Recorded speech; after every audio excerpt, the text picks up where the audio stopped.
Hello दोस्तों, स्वागत है आपका आज की एक और नई वीडियो में। हम कर रहे हैं अध्याय 9 का क्वेश्चन नंबर 7। तो शुरू करते हैं। यहां दे रखा है भूमि के एक बिंदु से एक 20 मीटर ऊंचे भवन के शिखर पर लगी एक संचार मीनार। एक भवन है जिसके शिखर पर एक मीनार लगी हुई है। तो यहां मान लेते हैं ये भवन है। ओ हमारा भवन तो दिखाई नहीं दे रहा भाई, इनविजिबल भवन हो गया। चलो ठीक है, तो ये एक भवन दे रखा है, इसके शिखर पर एक मीनार लगी हुई है। तो ये हो गई इसकी एक मीनार आप जानते हो, मतलब टावर वगैरह हो गया एक तरह से। तो संचार मीनार के तल और शिखर के उन्नयन कोण क्रम से 45 डिग्री और 60 डिग्री है भूमि के एक बिंदु से। तो ये भूमि का एक बिंदु मान लेते हैं। यहां से इसका शिखर अगर देख रहे हैं तो अलग एंगल बन रहा है, इसका अगर तल देख रहे हैं तो इसका अलग एंगल बन रहा है। यहां थोड़ा लहरा गया अपनी लाइन, तो इसको अपन सीधी कर देते हैं। ये तो भी लहरा रही है, चलो मान ही लेते हैं अपन। तो मानना कि ये लाइन सीधी है, ठीक है। तो शुरू करते हैं। तो दे रखा है शिखर के उन्नयन कोण 45 और 60 डिग्री है। तो जो याद रखना कि जो छोटा कोण बनेगा वो तो हो जाएगा 45 डिग्री और जो बड़ा बनेगा वो हो जाएगा 60 डिग्री। ये ध्यान रखना आप बस, ठीक है। तो ये छोटा वाला कोण तो हो गया 45 का, बड़ा वाला कोण हो गया 60 डिग्री का। अब ये बोल रहा है कि मीनार की ऊंचाई ज्ञात कीजिए। तो मीनार की ऊंचाई ज्ञात करनी है, तो मीनार कौन सी है, ये, इसकी ऊंचाई ज्ञात करनी है अपने को। तो इसको मान लेते हैं h। और भूमि के एक बिंदु से एक 20 मीटर ऊंचे भवन, तो ये अपने को दे रखा है 20 मीटर ऊंचा भवन। तो ये हो गया 20 मीटर। और अगर टोटल दूरी की अगर अपने को जरूरत पड़ी तो अपने को लिख देते अपन 20 प्लस h मीटर, ठीक है। ये इसकी कुल दूरी हो गई। त्रिभुज को हम नाम दे देते हैं ए बी सी और ये डी। और आपको पता ही है कि अगर डायग्राम बन गया तो क्वेश्चन हल हो ही गया एक तरह से। तो शुरू करते हैं। सबसे पहले त्रिभुज ए बी सी में, त्रिभुज ए बी सी में यहां क्या आ रहा है, दोनों में कॉमन, एक तो ये लंब और आधार आ रहा है, ठीक है। इसको भी आप ले सकते हो, लेकिन ये इसकी अगर बात करते तो ये इसमें तो इस वाले त्रिभुज में तो ये वाला करना आएगा, इस वाले में ये आएगा। तो इसको हम ले नहीं सकते, तो ये ले लेंगे हम ए बी आधार, जो दोनों में कॉमन है। तो त्रिभुज एबीसी में क्या हो जाएगा, लंब और आधार आ रहा है, तो टेन थीटा बराबर लंब बटे हुए आधार। तो टेन, इसकी बात कर रहे हैं अपन एबीसी की, तो टेन 45 आ जाएगा। टेन 45 बराबर लंब कितना है यहाँ पे 20 बटे हुए, सॉरी लंब अपन पहले क्या लिखेंगे 20c बटे हुए आधार कितना अपना ए बी। टेन 45 का मान क्या होता है 1/1, क्योंकि 1 के नीचे कुछ नहीं होता तो 1 ही होता है। बीसी का मान अपने को दे रखा है 20 मीटर और ए बी का मान पता नहीं है अपने को। तो इसको हम करेंगे तो क्या हो जाएगा, ये ए बी बराबर हो जाएगा 20 मीटर। ये हो गई समीकरण 1, यहां लिख देंगे। इसी तरह या फिर इसी प्रकार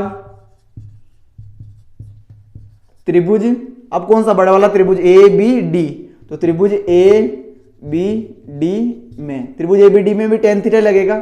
तो जाएगा टेन थीटा बराबर लंब बटे हुए आधार। तो टेन कितना आएगा आपकी बार 60, तो टेन 60 बराबर लंब कितना आ गया अपने पास बी डी बटे हुए आधार कितना आ गया अपने पास ए बी। टेन 60 की वैल्यू हो जाएगी √3 बटे हुए 1 बराबर, यहां पे दे रखा अपने को बी डी की वैल्यू कितनी पूरी 20 प्लस h अपॉन में ए बी। यहां से अगर ए बी की वैल्यू ज्ञात करेंगे तो ए बी बराबर क्या हो जाएगा, ए बी ऊपर चला जाएगा तो √3 कहां जाएगा नीचे, तो जाएगा 20 प्लस h बटे में √3।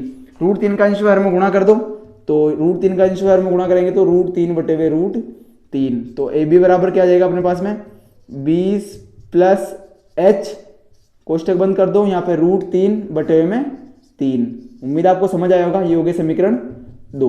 अब देखो यहाँ पे भी ए बी का मान है, यहाँ पे भी ए बी का मान है, तो इन दोनों की हम तुलना कर सकते हैं। ए बी का मतलब है कि ये भी 50 किलो तो ये भी 50 किलो, तो दोनों को कंपैरिजन कर ही सकते हैं। तो यहां हम करेंगे समीकरण 1 व समीकरण 2 की तुलना करने पर, समीकरण 1 व 2 की तुलना करने पर, तो इन दोनों की तुलना करेंगे तो क्या आ जाएगा, इधर आ जाएगा ए बी, ये वाला समीकरण 1 का 20 मीटर, और इधर आ जाएगा ये ए बी 20 प्लस h, अब तू क्यों इनविजिबल हो रहा है, ये हो गया 20 प्लस h √3 बटे में 3, ठीक है। इसको आगे करते हैं तो ये हो जाएगा इधर मल्टीप्लाई इधर गुणा होगा, तो इसका इससे गुणा हो जाएगा, ये यहाँ पे गुणा हो जाएगा तो क्या हो जाएगा 20 प्लस h और ये √3 बराबर, इसके अंदर गुणा करेंगे तो क्या हो जाएगा 60। तो ये हो जाएगा अपना √3 को नीचे भेज दो आप, तो ये क्या हो जाएगा 20 प्लस h बराबर में 60 बटे हुए √3, अंश वर्ग में √3 का गुणा कर दो यहाँ पे भी, तो ये √3 का अंश वर्ग में गुणा कर दिया। इसको एक चीज कर सकते हैं अपन, अगर यहाँ √3 का गुणा नहीं कराएंगे तो सीधे अपने पास में यही बचेगा। ठीक है, चलो अब कर ही दिया तो इसको आगे कर देते अपन। तो ये हो गया यहां से 20 प्लस h बराबर ही हो जाएगा 60 √3 बटे में 3 का भाग इसमें दे देंगे तो हो जाएगा 20 प्लस h बराबर 3 का भाग देंगे तो 3 दूनी 6, तो ये हो जाएगा 20 √3।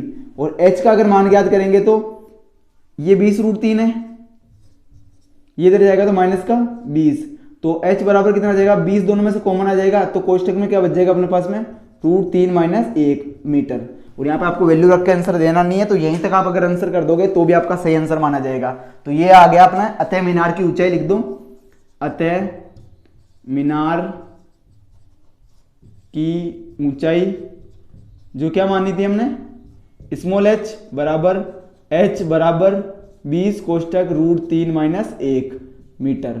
और मीटर या किलोमीटर ये वैल्यू रखना जरूरी है इसको, तो ये मान जरूर रख देना आप। तो ये था अपना क्वेश्चन नंबर 7। उम्मीद आपको समझ आया होगा। मिलते हैं नेक्स्ट वीडियो में।